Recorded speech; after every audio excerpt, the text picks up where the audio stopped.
Сәлем достар, мен Мусина Рыскүл. Бүгін сіздерге Oriflame компаниясында шығып отырған e-каталогпен қалай жұмыс жасауға болатындығы туралы, және сол e-каталогтың көмегімен қалай көбірек ақша тауып, командаңызға партнерлар шақыруға болатындығы туралы қысқаша айтып өтетін боламын. Ол үшін біз алдымен Google-ға кіреміз. Google-ға кіргеннен кейін, мысалы, компьютермен кірсеңіз, өзіңіз Oriflame сайтына кіресіз. Сол сияқты телефонмен кірсеңіз де, соткамен кірсеңіз де Oriflame Қазақстан YT дегенді басасыз. Одан кейін Oriflame компаниясының тікелей официальный страницасына шығасыз, Oriflame Cosmetics деген. Содан шыққаннан кейін жоғары жақта мына Oriflame сайтына кірдіңіз. Кіргеннен кейін жоғары жақта мынадай 3 сызық тұрады, яғни меню деп аталады ол. Менюға кіргенде YT деген жақты басасыз. Және де содан кейін өзіңіздің регистрационный номер, яғни тіркеу номеріңіз бен пароліңізді басасыз да YT деген жерді басасыз. Одан кейін тағы да жоғары жақтағы 3 сызықты басасыз. Личный кабинет деген жерді басасыз. Сонда меню шығады. Түгелдей главное, актуальное, заказы, мой бизнес деген, обучение, избранные настройки деген. Соның ішінде мой бизнесті басасыз. Мой бизнестен кейін инструменты для бизнеса деген жерді тауып басасыз. Мына төмен жағында тұр, инструменты для бизнеса. Соның ішінде онлайн продажи дегенді басасыз. Соның ішінде e-каталог дегенді басасыз. Немесе мой бизнестің жоғары жағына кірген кезде e-каталог деген жерде де e-каталог тұр, соны бассаңыз да болады. Немесе жоғарыда актуальныйдың ішінде де e-каталог табуыңызға болады. Енді қазір мой бизнестің ішіндегі e-каталогты басамыз. Басқан кезде сізге делись и зарабатывай деген e-каталогтың жазулары, сілтемелері шығады. Яғни e-каталогтың екі түрі бар. Біріншісі e-каталог для приглашения и активации деген. Ол каталог сіздің командаңыздағы партнерларыңызға жіберуге арналған, және де өзіңіздің командаңызға тобыңызға қосқыңыз келетін, шақырғыңыз келетін адамдарға арналған каталогтың сілтемесі. Және екінші e-каталог бұл e-каталог для работы с клиентами деген каталог. Ол именно сізге клиент болып заказ беріп жүрген адамдарыңызға жіберетін сілтемеңіз болып табылады. Енді алдымен бірінші біздер қазір e-каталог для работы с клиентами дегенді толығырақ түсініп тоқталып өтіп шығайық. Ол үшін e-каталог клиентке жіберу үшін e-каталогтың бірінші сілтемесін көшіріп аламыз, яғни копировать етіп аламыз. Ол үшін төмен жағында мына жерде тұр сілтеме, соның жасылмен белгіленген, ішінде цепочка сияқты, сырға сияқты сурет тұр, соның үстінен басасыз. Басқан кезде уже сіздің сілтемеңіз, яғни ссылкаңыз копироваться етіледі.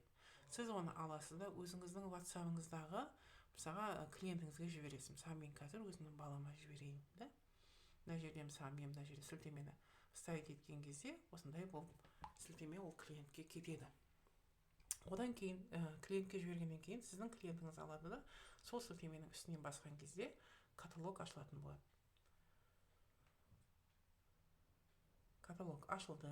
Мына жерде де жаңа керемет 17-ші каталог, сыртында мынадай живой тірі каталог сияқты кәдімгідей суреттер бар, анимациялары бар, өте әдемі, ішінде бүкіл нәрсенің бәрі қозғалып тұрған, мысалы басатын видеолары бар, өзіңізге ұнаған нәрселеріңіздің, мысалы парфюмдеріңізді қарап, қандай құрамында не қосылған екендігін бәрін көруге болатын етіп компания әдемілеп шығарған. Мысалы мына кружканың өзі мысалы бу шығып тұрған сияқты әдемі етіп көрсетілген.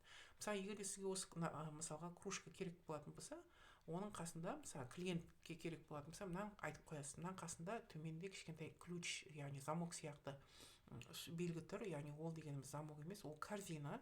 Oriflame компаниясында себет, қазақша айтқанда, соны аласыз да соның үстінен басасыз деп айтасыз. Яғни 5990 теңге мына корзинаға түсті деген сөз. Яғни клиентіңіз жіберіп отыр сізге, да?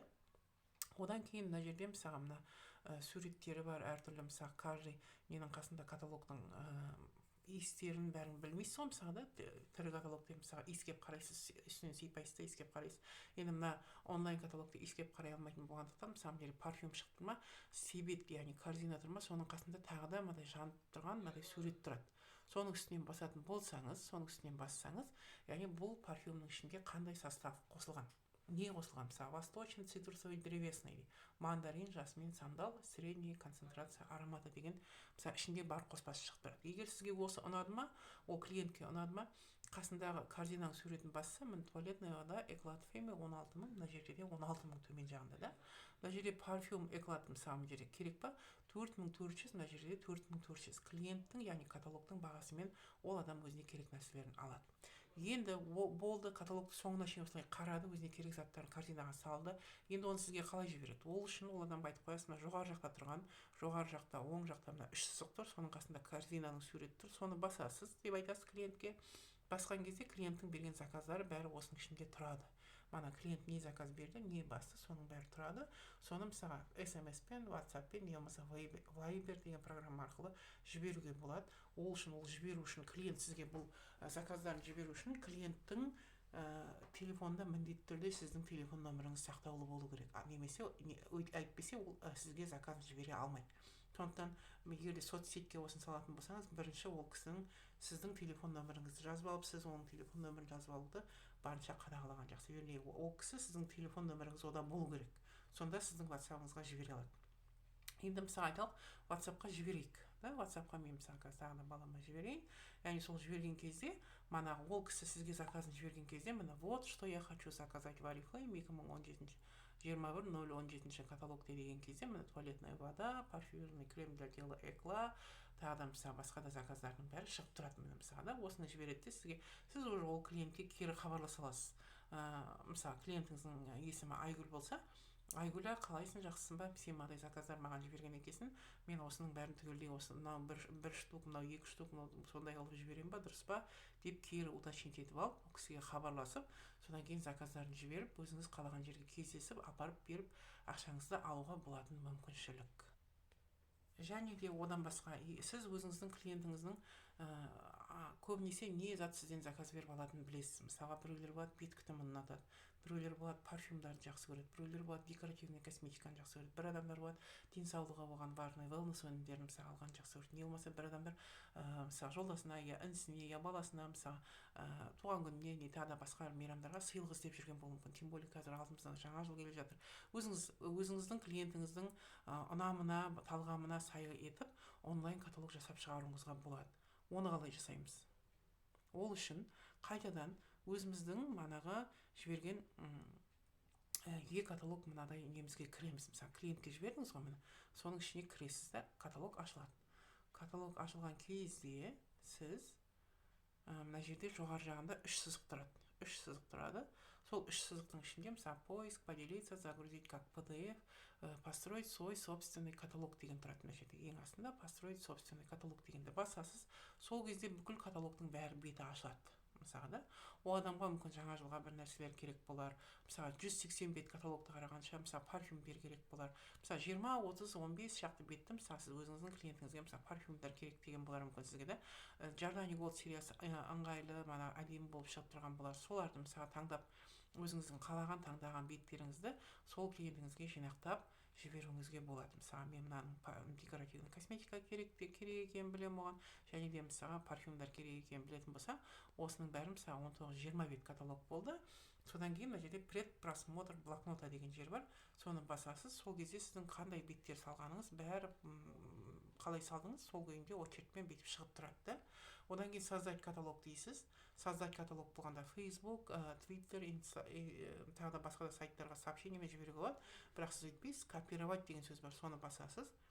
Копировать етілді. Содан кейін сіз аласыз да, мына клиентіңізге кері қайтадан сол каталогты, өзіңіз жасаған каталогты жіберуіңізге болады. Яғни мысалы клиентке жібердіңіз ба, клиент мына каталогты басып көрді ма, мына клиенттің басқан каталогының ішінде манағы түгелдей 180 бет каталог шықпайды, сіз таңдаған 20 бет каталог қана шығады. Яғни адамға ыңғайлы етіп өйстіп жасап жіберетін болсаңыз, және де мысалы танысыңыз, Айгүлге айттыңыз, Айгүл, мен сен үшін саған ұнайтын заттардың барлығын жинап каталогтың ішінде персонально саған арнап каталог жасап жібердім. Өзіңе ұнайтын нәрселеріңді маған хабарласып заказ жіберуіңе болады дейтін болсаңыз, ол адам сол үшін сіздің солай жұмыстанғаныңыз үшін, сіздің солай сол кісінің ұнайды деген заттарды таңдап жібергеніңіз үшін сізге рахмет айтады бірінші, екіншіден ризашылығы ретінде ол кісі сізден заказ беріп, сізден өнімдер алуға тырысқысы келетін болады. Мысалы кейбір адамдар болады, ұзақ каталог ашылып болмайды, соткамды көтермейді, не болмаса тағы бірдеме дейтін болады, 180 бет каталог. Өзіңіз білетін мысалы wellness керек па, ол кісіге wellnessты жіберіңіз. Парфюм керек па, парфюмдерді жинап жіберіңіз. Декоративка керек па, соны жинап жіберіңіз. Мужской наборлар керек па, соны жинап жіберіңіз. Новинкілер керек па, міне осындай заттар бар, осыны қарап көр. Саған ұнайды деп ойлаймын, осының ішінен керек нәрсені өзіңе таңдайтын боларсың деп айтып, әр өзіңіздің клиентіңізге предпочтение ол да мысалы жасап жіберуіңізге болады. Клиентіңіз сол кезде сізге разы болып қалады деп айта аламын. Енді клиентпен қалай жұмыс, клиенттерге арналған каталогтың осындай мүмкіншіліктері бар екенін айтып өте отырып, келесі енді каталог для приглашения и активации деген не екендігі туралы қысқаша айтып түсіндіріп өтіп кетейін. Каталог для приглашения и активации дегеніміз ол сіздің командаңыздағы партнерларыңызға жіберуге арналған, және де өзіңіздің командаңызға қосуға шақырғыңыз келетін адамдарға жіберуге арналған. Яғни оның да сілтемесі бар, төмен жағында мына жерде для активации деген каталогтың төмен жағында мына жерде тұр, міне жасыл белгінің ішінде сырға сияқты өткен екі не тұр. Соны басқан кезде сіздің сол каталог для активации, для приглашения и активации деген каталогтың сілтемесін сіз копировать етіп алдыңыз. Одан кейін сіз оны аласыз да точно так же өзіңіздің мысалы командаңызда мысалы Айгүлге, Алмагүлге, тағы басқа мысалы Гүлмираға, тағы басқа адамдарға мысалы Бауыржанға деген сияқты жібересіз да. Жіберген кезде ол адамға осындай сілтеме ретінде барады бұл каталог. Мысалы сәлем Айгүл, қалайсың, жақсысың ба? Сен біздің Oriflame компаниясында мысалы заказ жасамағаныңа 3 ай болған екен, мысалы 3 каталог болған екен, саған жаңа керемет онлайн каталог жіберіп отырмын. Жаңа жылда барлық адамдар бір-біріне сыйлық сыйлағанды жақсы көреді, сол бәрібір де сыйлықты іздеп кетеміз. Сіз оны ешқайдан іздемей-ақ осы өзіңіздің үйіңізде отырып онлайн каталог арқылы көруіңізге болады деп осы каталогты жіберсеңіз болады. Голосовой айтып жібересіз бе, жазып жібересіз бе, оны өзіңіз білесіз да. Одан кейін бұл клиенттерге, консультанттарға және шақыруға арналған каталог, мана клиенттерге арналған каталог сияқты беттерімен бөлінбейді, бұл түгелдей кетіп қалатын болады. Яғни адамыңыз, мысалы сіздің партнеріңіз, бизнес партнеріңіз, мысалы айталық, сол каталогты сізден алды, мысалы сіз спонсорсыз, сізден алды, алғаннан кейін ол кісі мынадай ашып қарайды, тоже керемет әдемі живой каталог, ішінде бүкіл видеолары бәрі бар. Мен, кстати, сіздерге видеосын көрсетпей кетіппін да. Мына жерде мынадай суреттер тұрады, себет, яғни кардинаның суреттері тұрады. Сол кардинаның суреттерінің қасында біткен play деген сияқты бір сурет тұруы мүмкін кейбір жерлерде. Егер де сіз соны басатын болсаңыз, мысалы мына жерде тұр екен, міне play деген сияқты суреттің белгісі тұр, соны басатын болсаңыз, сол беттегі, сол жердегі реклама, сол жердегі мана видео шығады сізге деп адамдарға айтып қою керек та. Мысалы мына жерде әдемі видео қылып жасап шығарып қойған, соны көруге болады. Мысалы осы ұнады ма, мысалы сіздің бизнес партнеріңіз айталық, осыны мысалы мына жерде мына парфюмді қосқысы келіп тұр ма, мынадай белгісін басқан кезде мына жерде 2 рет басылып кетті да, 2600 теңге. Негізі бұның толық бағасы 3250 теңге. Уже бұл жерде компанияның минус 20% скидка бағасымен шығып тұрады, ДЦ бағасы шығып тұрады. Мысалы айталық, мына жерде смягчающий крем керек па, бұның бағасы 1400, мына жерде бағасы бұл складта жоқ екен. Складта жоқ екен. Айталық, мына жерде мысалы мына жерде мына мужской парфюм керек болып тұр бізге. Мысалы мына мужской парфюмнің қасында мынадай суреттері бар.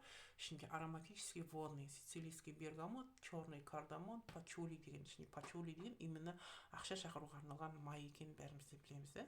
Средний концентрация ароматы өте керемет. Иіссу, яғни ер адамдарға арналған легкий, воздушный, сондай керемет иіссу көптеген адамға ұнайды. Және де осыны мысалы адам заказ бергісі келетін болса, мысалы мына суретін бастыма, бұл да складта жоқ екен, к сожалению. Мысалы айталық, мына жерде набормен бар екен. Мысалы 3175, былай бағасы 2540 теңге. Яғни консультанттарға арналған бағасымен шығып тұрады. Яғни соны бастыма, адам бас болғаннан кейін мына жерде корзинаға кіреді. Корзинаға кірген кезде мана адамның берген заказдарының бәрі осы жерде толықтай шығып тұрады. Содан кейін мана сіздің бизнес партнеріңізге қарап отырған, ол кісінің тіркелу номері бар, паролі бар. Өзімен өзім мысалы төменге қарай кіріп перейти в корзину деген кезде ол адамды тікелей ол кісінің өзінің кабинетіне шығарады. Яғни егер де мысалы не жоқ болатын болса, номері жоқ болатын, кірмеген болса, регистрацион номер, пароль сұрауы мүмкін, не болмаса кіріп тұрған болса, тікелей кіріп кетеді, өзінің страницасына кіреді. Кіргеннен кейін мына жерде қандай заттар складта бар, соларды көреді. Корзинасына одан как обычно стандартный, да, одан кейін мынау 50% скидкасы бар ма, жоқ па, сол көрінеді. Одан кейін доставка қай жерге жасады, мысалы сонысы көрінеді, оплатаны қалай жасайды. Яғни мысалы мына жерде доставканы мысалы болғаннан кейін мына жерде заказы қаншаға шығып тұр, закончить дегенді басса, уже заказ кетіп қалады. Соны сондықтан адам консультант өзі заказын өзінің атына осылай беріп жіберіп қоюына болады. Уже үйде отырып заказы кетіп қалады, спокойно уже сен считай, что уже заказың уже келіп жатыр деген мағынаны білдіреді да. Енді бұл консультанттарға жіберуге арналған да. Енді қарайық. Енді бізде мысалға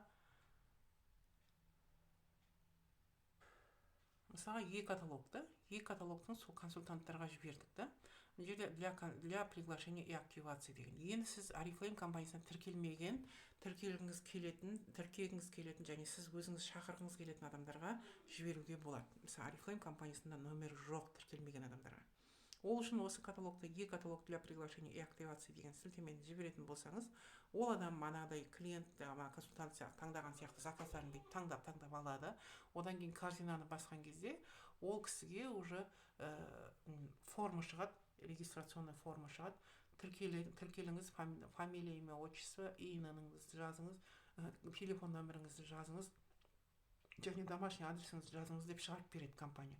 Соны жазып болғаннан кейін ол кісі толтырып согласен деп мағыдай нені басып жіберетін болса, уже төмен жағында ол кісі тікелей ол кісінің шақырушы демеушісі сіз болып есептелінесіз де, сізге тікелей бірінші уровеньге тіркеліп кететін болады бұл адам.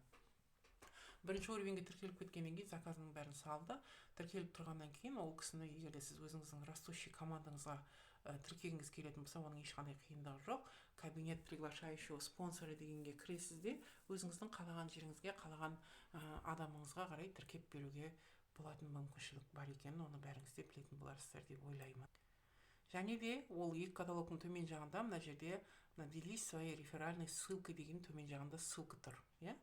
Мысалға мен мына жерде ссылканың артында, мен жіберген ссылкаларымның артында көріп тұрсыздар ма? Мына жерде мына Рыскүл Мусина деген жазуы бар да.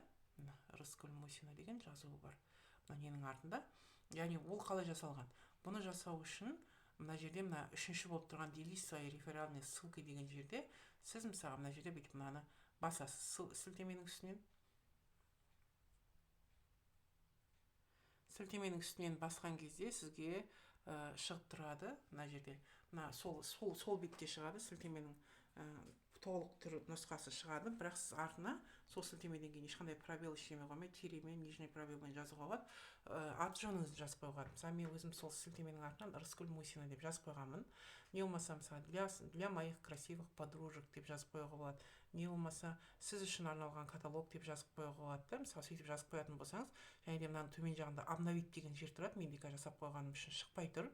Обновить деген сөзді басасыз да, түгелдей мына страницаңызды түгелдей обновить ететін болсаңыз, бүкіл сілтемеңіздің бәрінің артында, мысалы для приглашения и активации және для работы с клиентами ссылкалардың артында, сілтеменің артында сіздің жазған жазуыңыз шығып тұрады. Аты жөніңіз немесе басқа да қандай деп жаздыңыз, сол сөздер шығып тұратын болады.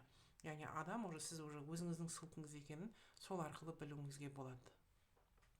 Және қазір бізде көбінесе QR код деген бар да, мысалы білесіз ғой да, QR кодты көбінесе тест тапсырған кезде шығарып береді, көресіздер да. QR код деген ол тот же самый ссылка, сілтеме, манағы сіздің бірақ персональный сілтемеңіз. Енді пока бізде оны жасайтын сайтта ешқандай программа жоқ, сол себепті біз оны мысалы мына жерде сілтемені копировать етіп аламыз да, Google-ға кіріп, Google-ның ішінде генератор QR кодов деп жазуымыз керек.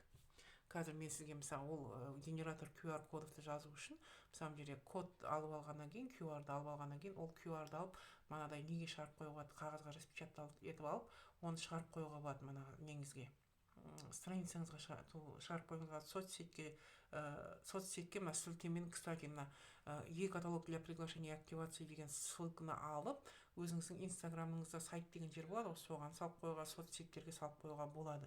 Және осы ссылканы QR-ын шығарып алғаннан кейін визиткеге салуға болады, распечатать етіп подъездерге іліп кетуге болады. Посмотрите новый каталог, принимаю заказы, приглашаю бизнес деген сияқты сөздер жазып, не болмаса мына сізге заказ берсеңіз, заказыңызды түгелдей үйіңізге дейін апарып беремін өзім деген сияқты сөйтіп жазып кодтарды іліп кетуге болады екен. Сондай қылдырып шығарған. Енді біз мына генерировать ету үшін бірінші ол для работы с клиентами дегенді баспаймыз, себебі ол адамда сіздің телефон нөміріңіз болмаса сізге қайда жіберерін білмей қалады. А мына каталог для приглашения активации ол уже соны QR кодын шығаруға болады. Ол үшін біз мына жерде соның сілтемесін копировать етеміз. Содан кейін қайтадан Google-ге барамыз. Мысалы жерде Google-ге барамыз да, жоғары жағына жазамыз да, генератор QR коды деген мысалы жерде да, генератор QR кодов дегенді басамыз да, мына жерге сол кодты вставить етеміз. Вставить етеміз де, мына жерде мынау шығару керек дегенде, мына қасында мына QR код, менің личный QR кодым шығып тұр. Бұл ссылкаде, бұл QR кодта ешқашан өзгермейді. Бұл сіздің жеке өзіңіздікі, ол қалай болып шықты, осылай болып қала береді екен. Яғни тек қана осы тұра берсе болады, сайтта да басқа жерде де, мысалы да, осыны шығарып ала берсеңіз де болады. Тек қана бұның ішіндегі каталогтер компания өзі автоматически өзгертіп тұрады. Кодтарыңыз, ссылкаларыңыз ешқашан өзгермей тұра береді екен. Сол жағынан өте ыңғайлы. Және де осы каталогтен бастап 22%-тен жоғарыларға арнап Гран-при 55 деген компания шығарып тұр. Гран-при 55-ке қатысу үшін медальдар жинау керек. Оның ішінде бронзовый медаль, золотая, серебряный медаль дегендер бар. Солардың бәрін жинау үшін сіз точно так же e-каталог жібере аласыз сілтемесін. Бірақ e-каталог соның ішінде бар. Бірақ бұның ішінде фильтр жасап жіберу керек. Фильтрмен, мысалы, активный деп 10 адамға мысалы жібердіңіз ба, неактивный 10 адам, активный 1 каталог, активный 2 каталог, 3 каталог деген сияқты, неактивный деген сияқты, спящий деген сияқты фильтрмен жасап бөліп соның жіберетін болсаңыз, әрбір жіберген 10-10-нан жіберген адамыңызға компаниядан бронзовый медальдар алуға болатын мүмкіншіліктер бар. Жаңағы айтқан личный ссылкаңыздың арт жағына жалғап немесе өзіңіздің тіркеу номеріңізді жазып қоюға болады. Өзіңіз білесіз қандай етіп жазсаңыз да. В общем, өзіңіздің творческий мышлениеңізді іске қосып, осы мүмкіншіліктерді пайдаланып, өзіңіздің командаңызға адамдар шақыруға және де каталогты живой каталог сияқты әдемі етіп көруіне ықпал жасай алатын мүмкіншілік туғызып беріп отыр екен компания. Сондықтан сол мүмкіншіліктердің бәрін пайдаланайық дегім келеді сіздерге. Түсінбей қалған жерлеріңіз болса, қайтадан кері обновить етіп қарап шығатын болсаңыздар, түсінесіздер деп ойлаймын. Егер де қатты түсінбей тұрған болсаңыздар, сұрақтарыңыз болса, маған қойыңыздар, қуана сіздерге жауап беретін боламын. Осымен видеом аяқталды. Зейін қойып тыңдағандарыңызға көп рахмет. Сау болыңыздар. Іске сәт.